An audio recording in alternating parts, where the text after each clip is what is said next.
What's up, guys? Welcome into a brand new episode of Chargers Weekly out here at Chargers Training Camp with Matt Money Smith. And last week, Money, Tom Telesco on the pod. This week, head coach Brandon Staley going to join us at any moment. And it was good to hear from Tom last week. Get to hear from the head coach here in a few minutes. Yeah, no doubt. Today's, we're doing it from training camp. Today's camp, shells. So a little bit different than yesterday. Yesterday was fun. Yesterday was long full practice. pads. It was long. Ended up going about 45 minutes longer than we'd seen previous camps. Had some good one-on-ones, had some good sort of red zone drills. They were running the halftime 2-minute drill. So yesterday was a lot of fun. Today a little bit more of a breather. A lot of vets getting the day off. No Filer, no Lindsley. I think Van Noy, I want to say, might have been out there for a little bit. But it's been fun to kind of get up to this point, and I think we're starting to see, and I'm anxious to get Coach on.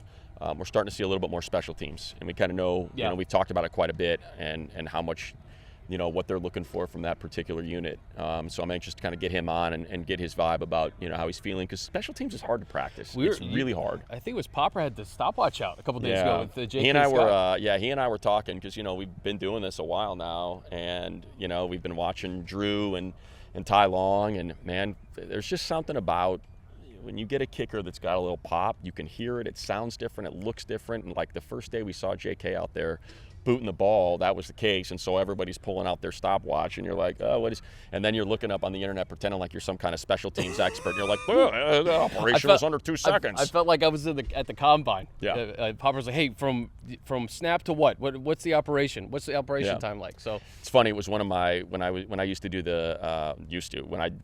originally when we did the combine, I would do a broadcast for NFL Network that would run the entirety of the combine from the second the specialists start until the defensive backs did their game, their gauntlet game. We were on the air on NFL.com, broadcast into the world. And the first thing I ever saw at a combine was Brian Anger punting. And I remember watching all these punters go through, and then Anger gets out there and he starts booting the ball, and everyone in the place is like, what the hell is that? Because it was just such a, just exploded off his foot, and sure enough, the guy ends up getting drafted in the 3rd round. So there's just certain, again, special teams. Nobody talks special teams like the Chargers Weekly podcast. Listen, there is something about I think Money broke down every punter in the draft in April. Yeah. J.K. Scott, man. Looked great. So far, so good. And it's such a big part of, I think, what they're looking for this year in terms of field position. You got to drastically improve in that area. We talk about the defense getting improved, but I think 4th downs may look a little bit different when you have a confident punt unit and defense. Yeah, I think, today was a big day for that. And again, it's not one-on-ones and Khalil Mack versus Rashawn Slater, but it was interesting to watch JK backed up on the goal line, heels to the goal line, to the end line, and a pass rush coming because the ball's placed at the 2. So you've got a shorter distance, you got to have that quick operation, and we know what that looked like last year. It's a little sketchy. It's a little, every time it happened, you'd be like, did not feel like that. It's not live action. Certainly it's practice and it's camp and shells, no less. But it was just encouraging, I think, to see the operation time from snap to when that ball was fired off. And JK's got a hell of a leg, that's for sure. In addition to Coach Daniel Popper, going to join us a little bit later to get his observations through the first week of camp. You have that body of work now, that like 6-7 days where you can kind of evaluate the 2 days in pads and some of the ones-on-ones. Was it J.C. Jackson, Mike Williams one-on-one? Oh, that was fun yesterday, man. Oh, God, that was so fun. That's probably, I think, of all the things I've watched, the Khalil Mack, Rashawn Slater one-on-ones, and that yesterday, that right sideline with Mike and J.C. were 2 of the more fun reps we've seen. I mean, they really went at it yesterday. It was fun. What made it even more fun is Brandon Marshall and Pac-Man Jones were here for that I Am Athlete podcast. Yeah. And you hear Marshall like yelling at Parm. It's like, big man, you got to get that ball. And, like Pac-Man's like looking at the DBs and yelling at Zahn, who they know for a long time. Yeah. So that was cool. It added another element to see like a guy like Brandon Marshall really into that. Yeah, no doubt. And look, we've talked about that, right? We don't have fans today. We didn't have them yesterday. You lose a little bit of juice.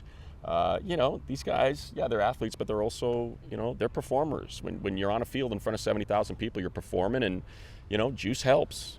Fans help. Just that, the noise, the crowd noise. I think back to the game in Houston on the 26th, the day after Christmas. It's a dud. It was a dud. There was just no juice in the building, and it felt like there was no juice on the field. And it was just one of the strangest games, if not the strangest game I've ever been a part of in calling. And I think, that's the difference between today, yesterday, and kind of what we saw, those couple of days before. One of the things I want to ask Coach, because Matt Filer and Corey Linsley both spoke this week about Zion Johnson, and basically just said, hey, man, this guy is smart as hell. He's calm, he's cool, he's collected, talented individual, and it seems like he's going to be that plug-and-play dude. Yeah, I'll tell you, it reminds me a lot. His coach is walking over right now. He's going to sit down, so I'll just probably hold the thought and ask him. But it really feels, come on in. Guys. Come on in, Coach. Guys. What's up, We're Coach? good. so much for having Sit me. down, grab. Thanks for coming in. We were just talking about Zion and just some of the things that Corey mentioned yesterday, some of the things that Matt Filer talked about. And I said, it almost reminds me of last year and what people were talking about with Rashawn Slater. Are those two similar to you? Kind of, have you got that feeling? I think our initial impression was like, hey, let's be careful about comparing one to the other. I think as a coach, you're guarded about comparisons. And then your players end up doing it for you. So I think for Zion to have earned the respect of Corey and Matt says so much about him. And he's come out and really competed well. He's got a great head on his shoulders, and I think physically he's shown that he belongs. But it's that mental side of the game as an O-lineman that you got to prove. And I think that he's shown that he's got the mindset to be, a top player. And he's still at the beginning, though. And I think that as his coach, there's so much for him to experience. There's so much for him to improve on. But I think to make that type of impression this early on in pads shows you where he can go. Coach, how you feeling a weekend now? I think we have 7 practices under our belt. Yeah, we're excited about the foundation. I think your first 7 practices is where you really implement the scheme and the situations and the techniques that are going to set the course for your season. And I think we've had 7 really competitive practices. Even today, this was a short practice in the red area, but a really good practice. We got some good special teams work, and I like the competition. I think it's complete competition in all 3 phases, and that's what I'm looking for. And I'm looking for improvement within the football team, and our guys got better today, and I'm excited to see us finish this next block with a scrimmage there on Sunday night in front of our fans. Coach, you always hear in training camp about defense is ahead of the offense. Defense is it. When you have the same coaching staff, you obviously got a bunch of new personnel, but are you still, because of the people that you brought in, are you putting stuff in that the offense hasn't seen? Because it seems like is that why the offense is typically behind the defense? It's just things that they have not seen yet, or what leads to that in a camp? I don't know. I think that phrase hasn't stuck with me as much because I just think that until you go live tackle to the ground, I think it's just kind of even. I think no one really knows what would happen. Would a quarterback scramble? Would this guy make that person miss? And so I think there's still a lot of unknowns until you go play live. But I think what's different about this camp from the last camp, Matt, is that the competition on both sides of the ball and in the kicking game is at a high level. And and I think that that's what you're after in being a complete football team. And there's a lot of good individual battles, one-on-ones, and you can see like, hey, mano-a-mano, and then there's good unit battles. And then on special teams, those guys are really competing hard for spots, and that's what I've been excited about. We've talked a lot about this year's rookie class, but how about your first rookie class last year, where we talk about Slater being a first-team All-Pro, Joshua Palmer. Those 3 guys specifically, Coach, what have you seen from year 1 to year 2? I thought it was funny when Rashawn said he watched some film last year that made him cringe that he was a first-team All-Pro. Yeah. Well, I love when he says that. Yeah. Because that means he's got pride in his performance and he knows where he can go. But I was really proud of our draft class last year. I think, you look at the entire National Football League and what our rookies did last year. And you mentioned them, Rashawn being an All-Pro, Asante being a starting corner in the league the entire way, Josh Palmer being our starting receiver in 3 receiver groupings, Trey McKitty being our starting wide tight end. We had Chris Rumpf, who was a 4-core special team player, Brendan Hymus active as an O-lineman, Mark Webb was like coming, in a big way. Larry Roundtree, active a bunch of games. And Nick Neiman was an all-rookie performer on special teams. So I was really proud of that class. And then now they have that confidence. I think as a rookie, when you can get in the games, that's where the confidence is. When you're in pro games and pro environments, you come out to your practice field after your first year, and there's just another gear you can get to because you've lived the NFL. And so those guys are all improving right now. And they've been good examples for our rookies now about where they need to go with their game. You mentioned Core 4 and Nick being an all-rookie special teams performer. Yeah, I'm trying to figure out in camp, is it hard to practice? It just seems like it's the one thing you can't go all out, just kind of knowing what that operation is like. So how do you practice? How hard is it? And what is it that you're trying to get right before you get into those games? In the kicking game, Matt? I think at everything, cover, kick, all of that, Yeah, I think a lot of it is getting the guys in the right positions, because you're trying to take this preseason to evaluate a bunch of guys, and so you're trying to get them in a bunch of different spots to see where they really fit, and you don't really know that until you're in the games. Right. When you have to finish a play, it can look good in individual, can look good in a group setting during practice, but until you go against another opponent and have to finish a play and make a play, you don't really know. So I think that's the tough part for me on special teams, because you know how much space is involved. You're worried about guys getting hurt and stuff like that, but you're trying to get them fundamentally sound, and you're trying to get the scheme foundation laid so that they know what they're going to have to face from a scheme perspective. And I think that's the part as a head coach, last year, going through the preseason, where the value of preseason, there's big value there, and figuring out who can play special teams. And I don't think it'll be any different this year for us. The depth in the secondary in that competition is really what stood out to me the first week. And you talk about a guy like Michael Davis, who was a starter last year. You throw Bryce Callahan and J.C. Jackson into the mix, and some of these other young guys.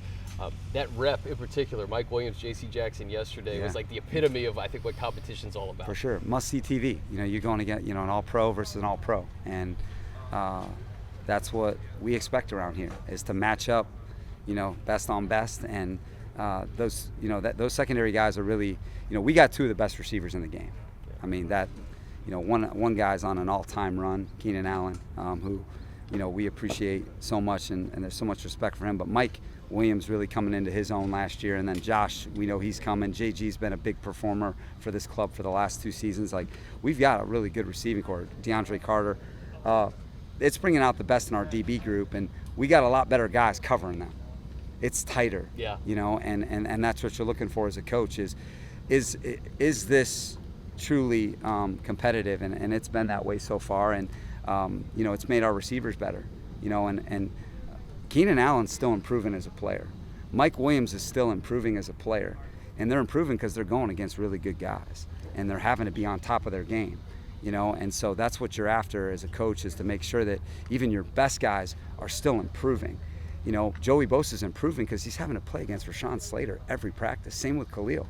Khalil Mack's like, hey man, this tackle's really good. He knows who the good tackles are. And so Khalil said at media that he had to wait and see once he gets the pads on. I think exactly you get right. a pretty good assessment. And it was the same way last year when Rashawn put the pads on. We're going to find out about this rookie. And Joey said the same thing last year. He knew he knew before we played a game that Rashawn was going to be a good player. And these players have that great sense of it. That's why when Corey was talking about Zion, I'm glad that Corey said it, because the players, that's and their respect means more than anything anyways. So we're having a good camp, and again, we're only 7 practices in. We got a long way to go. I know I don't want this to sound corny or anything, but it's important. And I think just kind of remembering the moment last year when Donald went down, and just kind of wondering what his future might be. I saw him dig that ball out. He went down to get it against Callahan and got the touchdown. I think there's something there, Is that something that helps kind of lift the team? This guy, when you think about where he was and where he is now, it's so encouraging. It's incredible, and it is a lift for your football team to see one of your teammates come back from that and to be thriving and to be out there, and the resilience. I think one thing we try to do is talk about there's a lot of different paths as an NFL player, a lot of different paths, and it's important for the young players to know that not everybody's the same. But regardless of what your path, you're going to have to overcome something to become a player. And his what he had to overcome last season is the toughest things that you can overcome.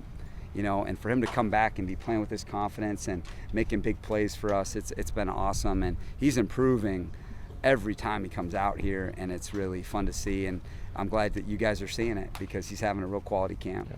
He's one of several guys on this offense. You mentioned the stars, Keenan, Mike, and Austin, kind of those 3 stars. But I'll tell you what, the way Palmer looks, the way Gerald Everett is moving around, that running back 2 position battle, if those all come together, I mean, this is an offense coach who, for as much success they had last year, it's kind of scary to see what it could be in year 2 with Justin kind of learning this football 202, as he like to put it. Yeah, I mean, those guys have got to come together, and that happens when you bring in the right quality guys, and you got a quality coaching staff that knows how to bring them together. And I think that this year they have that brotherhood, that unspoken standard at practice, and what they achieved last year. I think they know, all right, where we're capable of going, and then what we expect it to look like every day.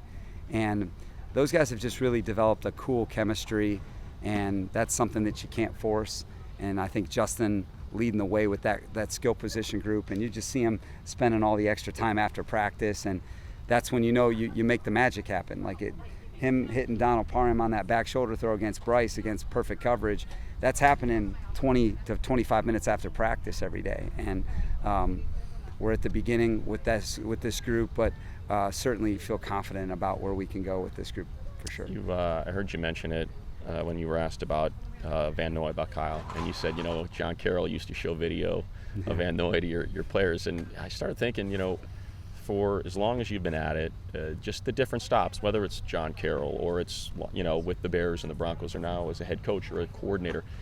Don't forget about the Dukes. How much changes? There you go. How much changes? Like in terms of what you see, and like, because it feels like we just sort of repackage it, and then put it back out there. But you mentioned Keenan's still learning. Like, how different do you feel like you are? Like, I've seen this now, I got to make sure I put that in. And then what you were doing at John Carroll, showing your players Kyle Van Noy video. Yeah, I mean, I joked with some of my old Carroll guys. Andy Bryan and Mason McHenrick are the 2 guys that we really were kind of modeling after Kyle, and then a guy named Chris Rizzo, who's a head high school coach in Arizona now, one of my all-time favorite players. Like we were showing them Kyle and Dante Hightower, and how those guys would play on the edge. They play behind the ball. They were just super versatile, super smart, and we could just do so much with them. And I told Kyle that story, and then I got a text back from those guys, and I think that that's what's cool about football.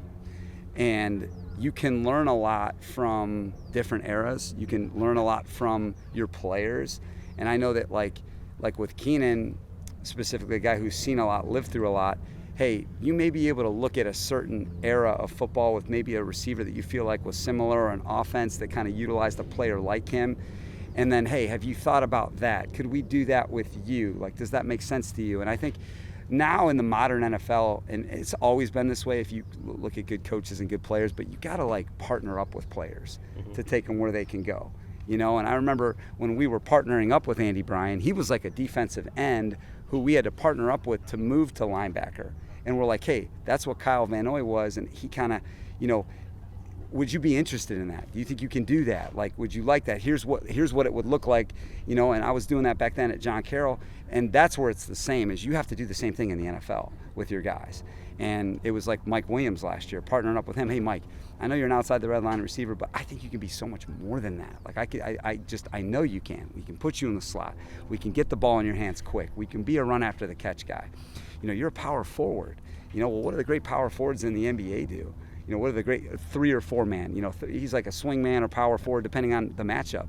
Hey, these guys, they can either finesse you or power you depending on the matchup, and and that's that positionless kind of receiver, and so I say all that because I'm really passionate about getting it right for them, and the only way you make it right for a player is they have to see it. You can't just say it. You have to show them how it's going to work, or they're not going to believe you. So I think to be able to show people that is really cool, and to be teaming up with Kyle every single day now, having used him as an example, at a really meaningful place for me at Carroll, is you can't describe it. That's pretty cool.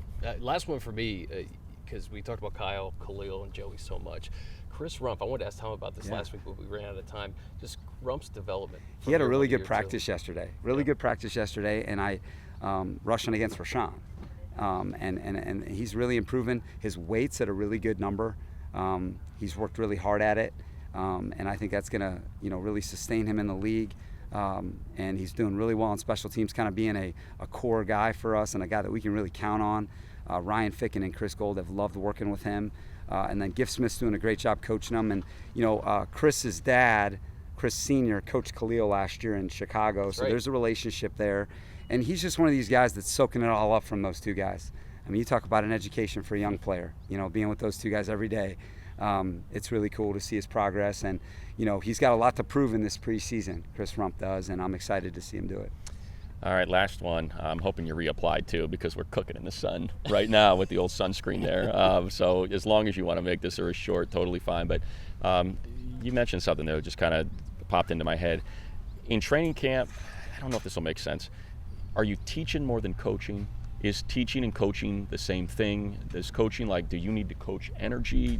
Or is it more, hey, we're teaching right now, so I'm not worried about, does that make sense? Yeah, it does. It's an awesome question, because I feel like you're doing it all. You're teaching, you're leading, you're motivating. There's the strategy part of it where I kind of think that's like coaching, teaching people how to do things. And, there's so much that goes into being a pro player. There's so much to having a quality practice. It takes so many people. And so I think that's why people love sports so much, is because you get to do a lot of different things within it. I think that's why people love covering it. There's a lot to cover, a lot of different aspects to cover in sports. And so I think what's cool about training camp is you're doing that all, and it's really pure. It's like the purest form of being a coach is at training camp, because you're getting to play real football. In the springtime, you don't get to put these pads on, so that's not real football. So I feel like training camp is sacred, and then you get to be in front of your fans, and then that makes it even more special, and you're truly, shaping your football team. And if you're a competitor, you get to compete every day in training camp. When you get to the season, it's preparation. It's preparation, and it's a different type of competition where, in training camp, every single day is a competition. And that's what I love about training camp in the NFL. Week and a half, we got our first preseason game. Can't wait, Coach. Yeah, guys, thanks for Appreciate having it, me. Coach. Yeah, get you out of the sun. I wish. We get another. California, guys, California, good luck. So I'm glad I got these flip-flops on. Tan the tops of my feet, look like a real burnout.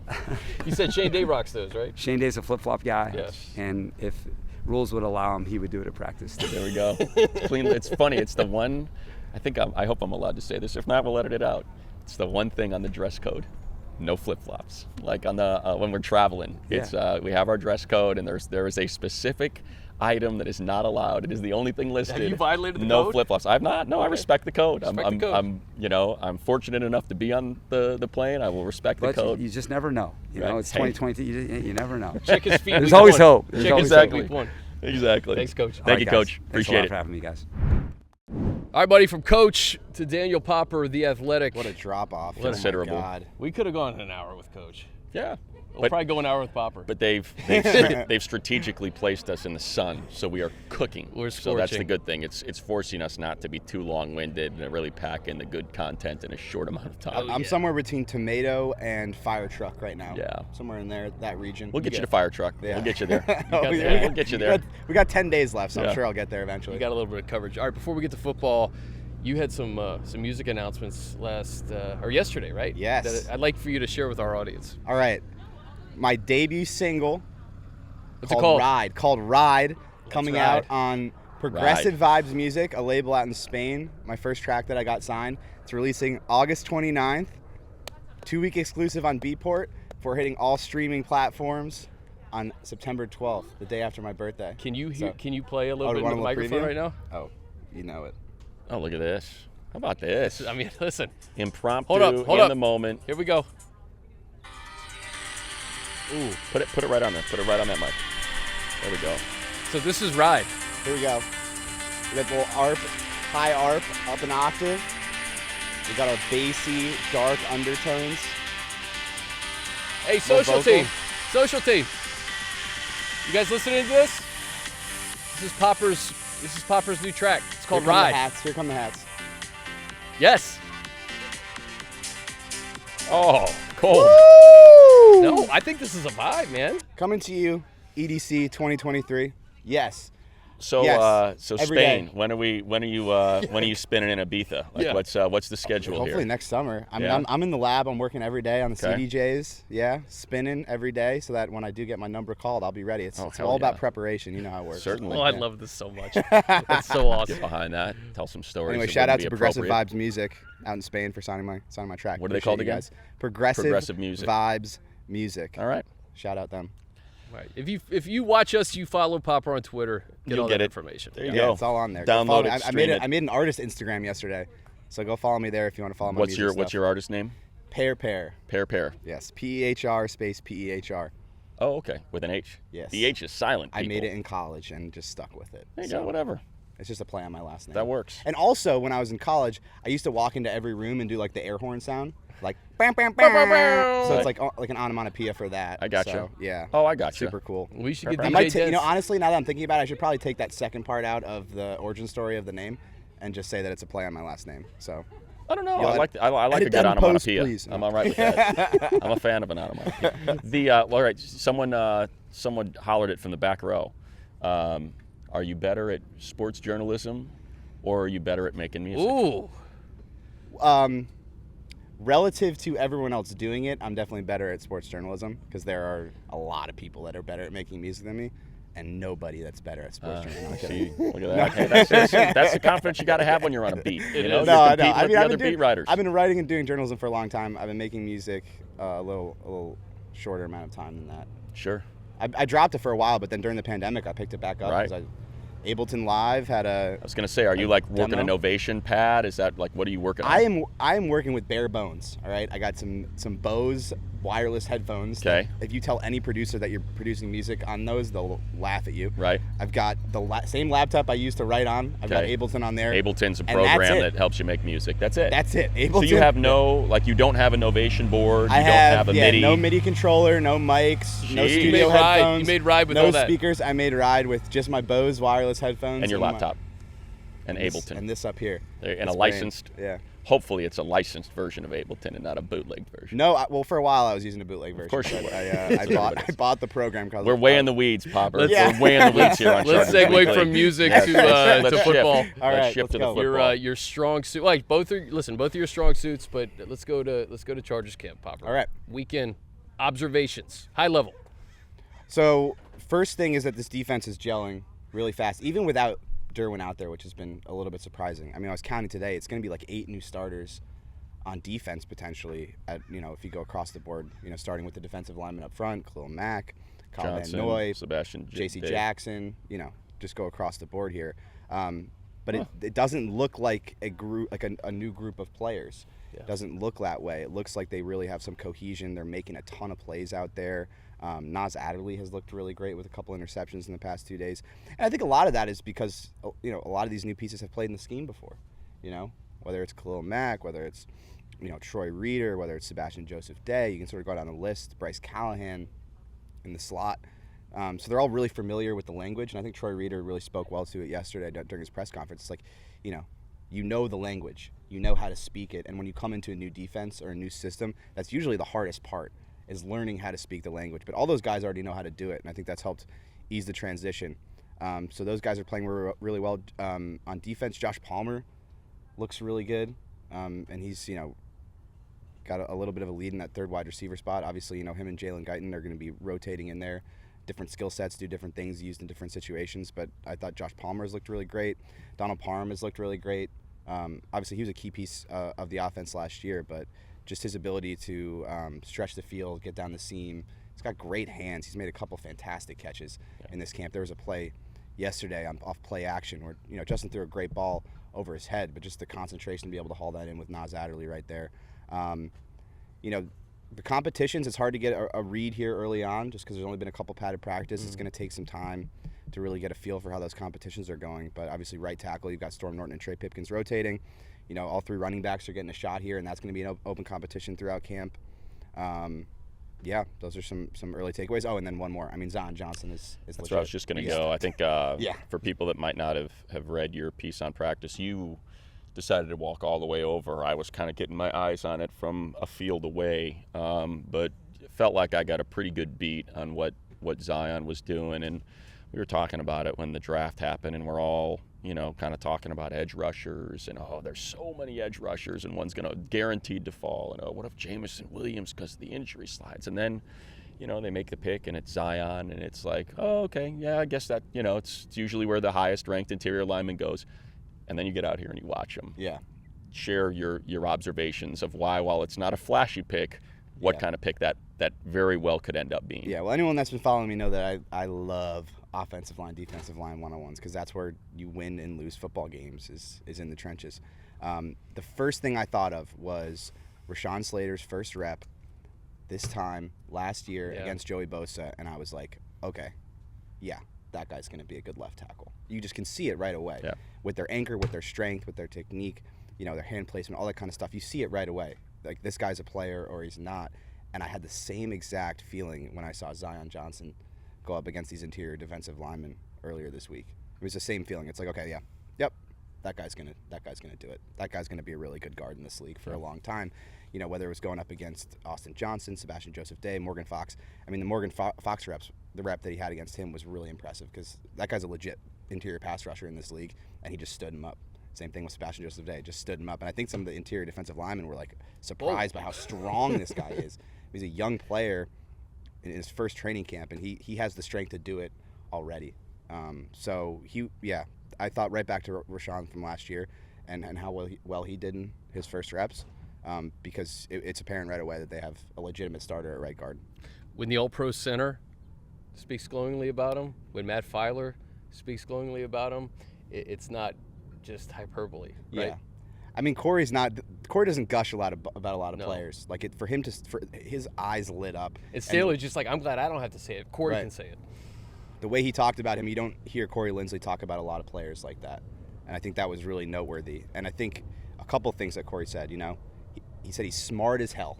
Like that, coming from Corey Linsley, who's made his money in this league because of his intelligence, for him to say that means a lot. That means that Zion Johnson has a really good head on his shoulders. The strength, his work ethic, a couple words that Corey used as well, just calm and confident. And Rashawn Slater said the same thing. Like, that's not how you usually talk about rookie offensive linemen when they come into camp. It's usually like, their head's swimming a little bit, or, we're throwing a lot at him and he's working through it. It's like, this guy's calm, he's confident, he knows what he's doing, he's putting the work in the film room, and he's strong as a bull. And he's checking every box. Yeah, it's so hard until they get into, and Coach said it, live tackling, to especially the running back position. You want to see that ability to shed first contact, to get those extra couple yards. It's one of the things that Austin's as good as anybody in the league at doing. Yeah. But just, you can still kind of see movement, and you can see vision, even when they're just, in pads or in shells. Just your early impressions of Isaiah Spiller, versus when he's in that rotation, and you're just watch them taking rep after rep, and then all of a sudden 28 pops, what you think. Yeah, a couple of things with Isaiah. The first thing that everyone was talking about when the Chargers drafted him was, north-south runner, really physical. And then the second thing they say is, and he's also really well-rounded, and he has some hands, and he's a good route runner. That part of it has really jumped out to me. Like, this guy can run routes, and he's got really good hands. And you see, the explosiveness after the catch and that sort of thing. So that's jumped out. And then I'm just waiting for him to get into a preseason game so I can see him run somebody over, because it's going to happen. He's huge. I mean, he's big, and then he really hits the hole. And there was like a collision yesterday with Eamon Ogbongbemiga in the hole, and I think I was standing with you over in the corner. We were standing together watching. I was like, whoa. Like, we heard it. And like, that's what you want with a running back. Like, you want to hear those pads, because that means you're hitting the hole with physicality and with speed and all the things that you're looking for. And so we'll see what happens in the preseason games, but I actually just had a really great conversation with running backs coach Derek Foster, and I mean, they're really excited about this kid. And he was the youngest player in the draft. The whole draft. Not at the position, in the draft. He's 20 years old, and so, there's a lot of reasons to be excited about him. But, like everyone's been saying, it's really hard to say, okay, this is the leader in this competition, because you're not tackling. And that's the name of the game for a running back is like, how well can you break tackles? Because you're gonna get touched. The amount of times you're gonna have a hole where you're gonna be untouched is very, very, very, very small. Well, without giving anything away that you may write, I mean, like, I thought 25. Josh Kelly was running with a little bit. He looks a lot better, right? Yeah, Didn't he? Yeah, and Roundtree yeah, too, yeah. So Derek Foster said that Joshua Kelly actually put on a little weight this offseason. Put on weight? Yes. Huh. So he's bigger. But he hasn't really lost any of his speed, which I thought was really interesting. With Joshua Kelly, it's going to be about confidence. He has the skill set. Like, we've all seen him pop runs and been like, wow, where has that been?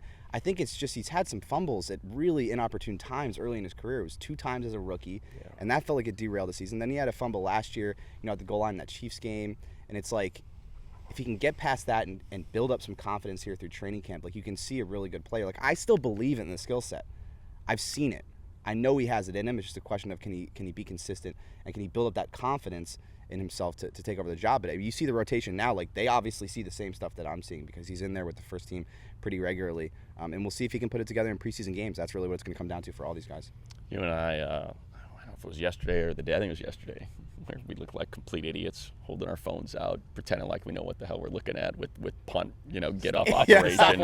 Oh, what'd you get on that? I got 1.9. What'd you get? I got 2.1. Yeah. What'd you have? 1.2. Well, I just did it from the time he got the ball. When he came. Like, you time it from the operation to the start of the hike? Complete idiots that we are. Yeah, and then we call over Danny Marcano, former long snapper for John Carroll, now Chargers PR man, to give us a little bit of insight on what exactly we're supposed to be what timing. What are we supposed to be doing here, Danny? Shout out Danny, yeah. But look, we've done this. We've been doing this a long time. We've watched training camp and we've watched the punt operation, and it looks different. Especially today, they had the ball at the 1, and JK had his heels on the goal line, and you got to get that thing out quick, and it got out. It does, to my eyes, it does look different. Does it look different to you? Yeah, and the one guy I don't think we should overlook is Josh Harris. Like, they signed an all-pro long snapper. That's a great point. What does that do for your operation in all of these, whether it's field goal, punt, any of these times when the long snapper's on the field? Like, that makes a difference. And the interesting thing to me, and I wrote about this yesterday, Troy Reeder's obviously going to be a big part of his special teams unit. He's going to be a core 4 player. That's one of the reasons they signed him.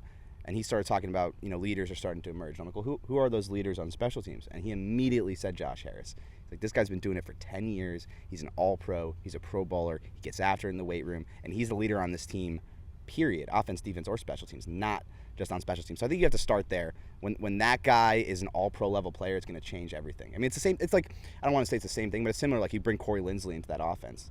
Like, the guy that has the ball in his hands that's starting everything off. Right. Like that, he's an all-pro level player. What does that do for everyone else? It's a force multiplier. The ball explodes off of J.K. Scott's foot, really though. Does. Oh, my God. He can bomb it. We're got our stopwatches out, But 5 seconds seems to me like a pretty long time for the ball to be in the air, and he was pushing that pretty consistently. So you see that. Yeah. So, I think it starts with Josh Harris, though. I think that's a guy that you can't really overlook in terms of why it looks as different as you're saying, Money. With Kenneth banged up right now, with Drew nicked up, the linebacker position, what have you seen? Any guys that may surprise fans? Nick Niemann. Nick Niemann looks great. I've been really impressed with him. He had 2 sacks in practice yesterday. He had to run stuff. He's working in there with the first team defense, with all those injuries right now. Damon Lloyd. Yeah. Another guy that Money and I have talked about. Flashing a little bit. Damon Lloyd, yep.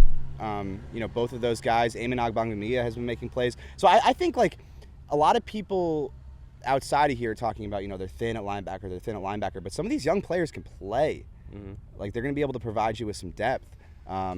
Nick Niemann is like a really, really good athlete, And he seems like he's put on a little bit of weight. He's gotten bigger, stronger. It happens with every rookie going into their second year when they have a full off season. And he looks like in control out there. And he's like another guy that's going to be a major piece on special teams. But among those guys, like, he's really jumped out to me. I thought he's looked fantastic so far.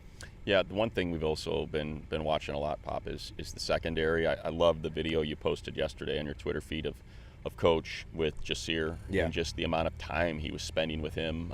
We've talked to Coach, to Tom, seems like everybody at the podium, at the lectern, I should say, it's not a podium, about AP style, important. It is very important. about Dean Leonard and just kind of, these guys, especially special team wise, they're going to be important. But I think it's been somewhat, again, I hate doing it because I don't want to get some sort of hype train started before they actually start tackling, but just kind of watching how this draft class has looked, particularly the defensive backs, I think it's been quite encouraging. Yeah, I'm still waiting for JT Woods to make that splash play. But, Jasir, Taylor, and Dean Leonard have really impressed so far. And Jasir Taylor just looks really comfortable in the slot. Like there's some guys you put in the slot and they play in there and it's too busy in there and they can't operate in there. He looks really comfortable in there, and he's made some really good plays, on pass breakups, like cutting off those out routes out of the slot. He looks really comfortable in there. I think going back to the video I posted, Brandon Staley was out there talking with Jasir Taylor. I think Brandon understands how important the depth in the secondary is this year because it was an issue last year. And so who knows, we don't know if Dean Leonard and Jasir Taylor are going to make the 53-man roster. But if those guys are on the practice squad and an injury happens and they get called up, they might be thrown into action. And maybe a 5-minute conversation before practice and training camp gives them that confidence and that push that when they do get on the field, in those situations, called up from the practice squad or whatever, all of a sudden they're going to be able to perform at a high level. Dean Leonard looks the part on the outside. He does. Like he's got some size, he's got some length. And he's not afraid, and this is something Brandon said in his press conference. Like he's not afraid to get up on you in press coverage, and he's got the length in his arms to do it. He's been beat a couple times. It's gonna happen. He's a 7th-round pick, but he's also had some really competitive reps where he's battled back on some of those deep routes and had really impressive pass breakups. So you got 2 guys there that are playing different positions, but young guys that might be able to find a role in this team, whether it's Dean Leonard on the outside or Jasir Taylor in the slot, and depth is going to be crucial this year in the secondary, as it is every year. Yeah, well, speaking of depth and competition, the defensive line, too. I'm really intrigued. I can't wait to get to August 13th to figure out how this is all going to shake out behind Sebastian Joseph Day and Austin Johnson. You got Covington, you got Fehoko, you got Abonia. List goes on and on. Gaziano, Morgan Fox. Yeah. What do you think is going to happen there, defensive line-wise? I think that the best 6 guys are going to make it. Like that's just how it's gonna work out. I don't care where. I don't care if you were, hypothetically an undrafted free agent at LSU or a first-round draft pick out of Notre Dame. It's gonna be the best guys on the team. And Brandon Fehoko is playing really well right now. And I think early on in his career, he was a big energy guy, right? And he was really good against the run, but he wasn't really flashing a ton as a pass rusher. He's flashing as a pass rusher. You go watch his one-on-ones. He's obviously putting a ton of work on that part of his game. Can he crack the roster? We'll see, but in these preseason games, I fully expect Jerry Tiller to be playing in these preseason games, and he's going to have to show up against the run. That's the reality of it, because Morgan Fox they signed because of his interior pass rush skills, and that's what Jerry brings to the table right now as an interior defensive lineman. He's a decent pass rusher, but he has to be better and more consistent against the run to be a viable piece of this defense. And so there's some fierce competition, and we haven't even mentioned Joe Gaziano, who had a pick 6 early on in camp. Early in camp. So we'll see how it shakes out. I think the preseason games are going to be really important. But I don't think it was a mistake that Brandon Fehoko was working with the first team in pass rush drills the other day, because he's playing well and he's making plays. And that's what you have to do as a young player in training camp, is flash. Make splash plays. And he's been doing that so far. Year 2 in the system, too, for Braden. Last thing from me, Popper, and it's a quick lightning round from me. Have you ever been at a set where you've had a pacifier? Never. Have you ever had a glow stick in your hand? Yes. Okay. Have you ever put on black light paint on your face? Be honest. Probably. Okay. Have you ever found yourself with your head right in the bass bin because the music spoke to you so much that you could not make your way to the floor, but you were in the bass bin? Mm-hmm. Okay. Oh, yeah. That's what we want to hear. That's a man who knows how to make music then. You've experienced those things. Yeah, have you ever done the head scratchers? You ever had those? They're multiple prongs, and they put them on your head. Yes. What are those? They call it a head massager. It's just imagine like a spider, right? But the spider's a long stem, and the legs that come off are this bendable wire. And you put it on your head, and when it comes down, it's almost like a tickling sensation. It kind of get the hair on the back of your neck to stand up. If we were sitting here today and we did it, there would be no effect. But what Daniel's speaking to is perhaps a certain state of mind, and when you're feeling the music. No comment. You just you get that little wire on your head. It's no different than a guy with a lighter. I've never used one. I've never used one. I have one at home. Ride, pair, out everywhere. August 29th. So 2 things you need to do when you're reading Popper's observations on The Athletic: listen to Ride while doing it. Right? There you go. On YouTube. Yep. It's out on YouTube. It's out on YouTube. Should I play myself out? Pair, YouTube. Yeah. Play you out? What does that mean? Play us out. What does that mean? Play us out. What does that mean? What does that mean? We'll do it live. We'll do it live. There we go. Thanks to Brandon Staley. Thanks to Daniel Popper. Pair, Keep pair. it going. Listen, I'm trying to play you out. We'll do it live. There we go. This is Pair. For Matt Money Smith, I'm Chris Hayre. This has been Chargers Weekly. Let's ride.